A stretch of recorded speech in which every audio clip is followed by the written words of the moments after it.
are meant for bigger things, if you feel like you are stuck, you know you are meant for bigger things, but there are certain stories that you can also hear in your head of why you cannot achieve it, or you're not meant to achieve it and all that, right? So just today's another story I have, which is this morning I had a horseback archery session, right? My training, my normal Friday morning training. But this time around, I had a few other ladies in the group as well, people who are new, people I just met. And there's a friend who has been around from day one with me. You know, we were both novices. We couldn't, you know, we both fell off our horses. We felt that, you know, we were not good enough. And even there was a time when we were made not to feel good enough. We were like kind of like put down on because we were not riding properly or not following instructions. And, you know, she was even told by someone that she'll never be good on the horse, you know, she'll never ride a horse, that sort of thing. And now she is doing so well as a horseback archer. She's like doing so well, you know, and the horse was cantering very fast and she could just balance herself and all that.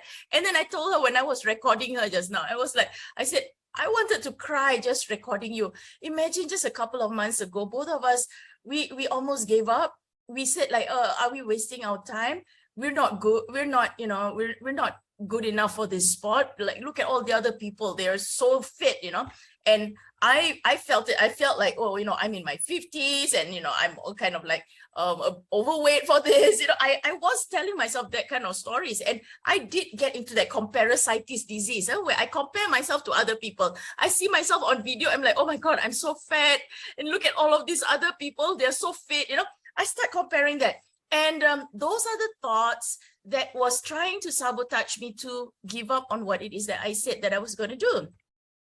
But I went on and I found a coach that was so empowering, could see my blind spot, supported me again, you know, asked me to keep repeating until it became normal, that I don't even have to think about it. It is in my muscle memory when I get on the horse.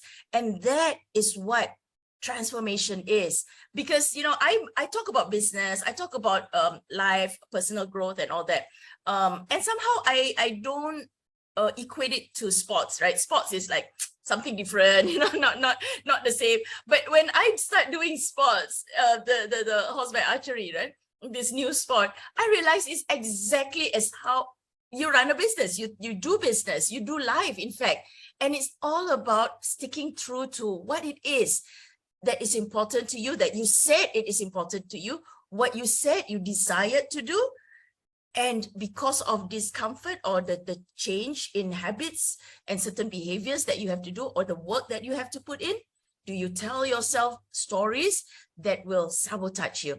And that was what I realized. I said, yeah, I coach people on business. I could tell, you know, when people are self-sabotaging about business, but I don't coach people on sports, right? So I look at myself and say, yes, I'm talking myself out of a sport, just the same way as a lot of people talk themselves out of their goals, their dreams, their desires, their their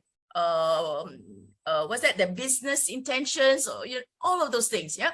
So I that's what I did, and I went through it. And now looking at what I have done for myself today, that other girl also, she said she felt the same way when she was recording me. I was you know, doing the horseback archery sport, and she was recording me, and she said she was also almost in tears as well, looking at how far we have gone, and we almost gave up. To think of it, you know, we almost gave up. And if we had given up, we wouldn't meet all these amazing people, or even collaborated with certain people, or met people that was, you know, that is really enhancing our lives and also our business growth as well.